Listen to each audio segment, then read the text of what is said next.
C'est la crise qui a fait descendre les habitants dans la rue pendant des mois, vous vous souvenez.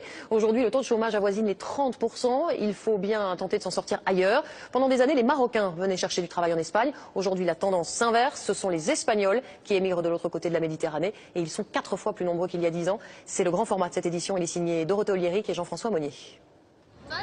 On aperçoit les côtes espagnoles à moins de 15 km de Tanger. La péninsule ibérique était un Eldorado pour les Marocains. Aujourd'hui, ce sont les Espagnols qui font la traversée. Chassés par la crise, ils viennent chercher du travail au Maroc.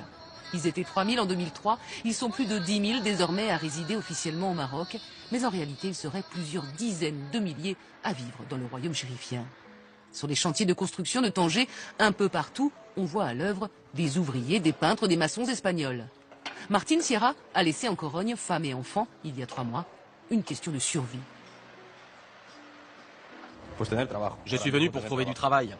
En Espagne, la situation est très mauvaise. Il n'y a rien. Vous auriez pensé venir ici?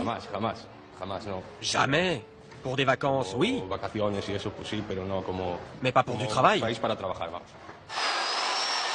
Avant, moi je rêvais d'aller travailler en Espagne. Il n'y a plus de boulot là-bas. C'est chacun son tour. Avant la crise, les Espagnols résidant au Maroc étaient essentiellement des enseignants, des diplomates ou des hommes d'affaires. Mais le taux de chômage de près de 30% en Espagne et de 55% chez les jeunes a changé la donne. Massimo, lui, est diplômé d'architecture. Il a trouvé ici un emploi bien rémunéré, mais il constate l'arrivée d'immigrés d'un nouveau genre. Avant, les Espagnols arrivaient ici en terrain conquis. Ils étaient convaincus qu'ils pouvaient s'acheter le Maroc. Et maintenant, ils viennent ici pour demander de l'aide et acceptent de travailler pour le même salaire que les Marocains. À 1 heure de route de Tanger, la ville de Tétouan. L'été, la région est prise d'assaut par les touristes. Mais pour l'heure, la station balnéaire de Martil est juste balayée par les vents. C'est cette petite bourgade qu'a choisi Salvador. Ce ferronnier espagnol a passé ses dernières années à Malaga sans l'ombre d'un job. Il lui reste une dizaine d'années avant l'âge de la retraite. Rester en Espagne pour vivre chez mes parents comme quand j'étais enfant? C'est pas possible.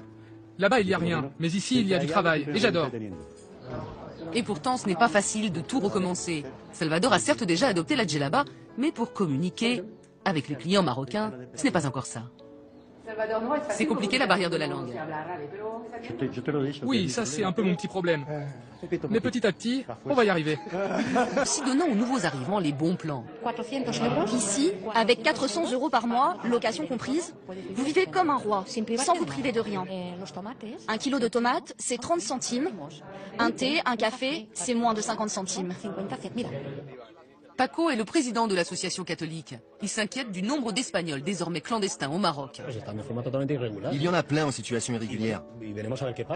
On va voir ce qui va se passer. Mais il pourrait bien y avoir des expulsions de ces Espagnols. Il n'y a pas si longtemps, une telle chose était juste inimaginable.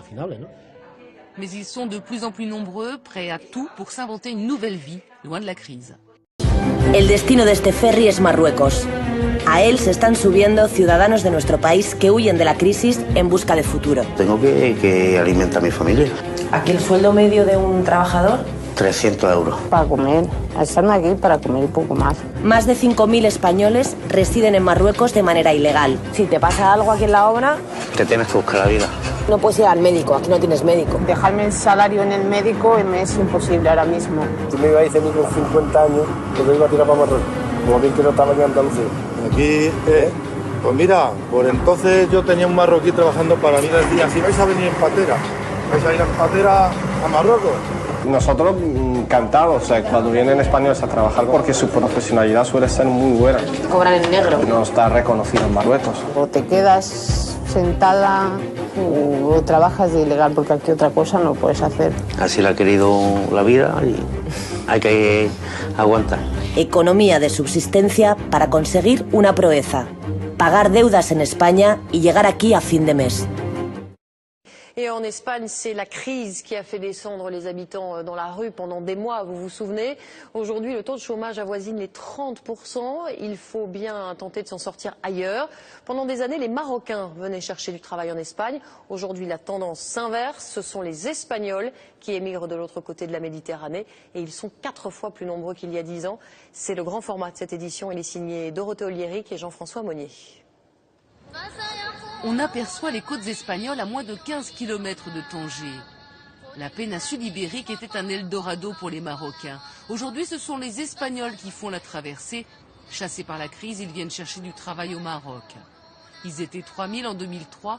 Ils sont plus de 10 000 désormais à résider officiellement au Maroc. Mais en réalité, ils seraient plusieurs dizaines de milliers à vivre dans le royaume chérifien. Sur les chantiers de construction de Tanger, un peu partout, on voit à l'œuvre des ouvriers, des peintres, des maçons espagnols. Martín Sierra a laissé en Corogne, femme et enfants, il y a 3 mois, une question de survie. Je suis venu pour trouver du travail. En Espagne, la situation est très mauvaise. Il n'y a rien. Vous auriez pensé venir ici? Jamais. Pour des vacances, oui. Mais pas pour du travail. Avant, moi je rêvais d'aller travailler en Espagne. Mais il n'y a plus de boulot là-bas. C'est chacun son tour. Avant la crise, les Espagnols résidant au Maroc étaient essentiellement des enseignants, des diplomates ou des hommes d'affaires. Mais le taux de chômage de près de 30% en Espagne et de 55% chez les jeunes a changé la donne. Massimo, lui, est diplômé d'architecture. Il a trouvé ici un emploi bien rémunéré, mais il constate l'arrivée d'immigrés d'un nouveau genre. Avant, les Espagnols arrivaient ici en terrain conquis. Ils étaient convaincus qu'ils pouvaient s'acheter le Maroc. Et maintenant, ils viennent ici pour demander de l'aide et acceptent de travailler pour le même salaire que les Marocains. À 1 heure de route de Tanger, la ville de Tétouan. L'été, la région est prise d'assaut par les touristes. Mais pour l'heure, la station balnéaire de Martil est juste balayée par les vents. C'est cette petite bourgade qu'a choisi Salvador. Ce ferronnier espagnol a passé ses dernières années à Malaga sans l'ombre d'un job. Il lui reste une dizaine d'années avant l'âge de la retraite. Rester en Espagne pour vivre chez mes parents comme quand j'étais enfant, c'est pas possible. Là-bas, il n'y a rien, mais ici, il y a du travail, et j'adore. Et pourtant, ce n'est pas facile de tout recommencer. Salvador a certes déjà adopté la djellaba, mais pour communiquer avec les clients marocains, ce n'est pas encore ça. C'est compliqué, la barrière de la langue. Oui, ça c'est un peu mon petit problème. Mais petit à petit, on va y arriver. L'église, c'est le point de ralliement de tous les Espagnols. Chaque semaine, ils parlent ici du pays. Ils s'entraident aussi, donnant aux nouveaux arrivants les bons plans. Ici, avec 400 € par mois, location comprise, vous vivez comme un roi, sans vous priver de rien. 1 kilo de tomates, c'est 30 centimes. Un thé, un café, c'est moins de 50 centimes. Paco est le président de l'association catholique. Il s'inquiète du nombre d'Espagnols désormais clandestins au Maroc. Il y en a plein en situation irrégulière. On va voir ce qui va se passer. Mais il pourrait bien y avoir des expulsions de ces Espagnols. Il n'y a pas si longtemps, une telle chose était juste inimaginable. Mais ils sont de plus en plus nombreux, prêts à tout pour s'inventer une nouvelle vie, loin de la crise.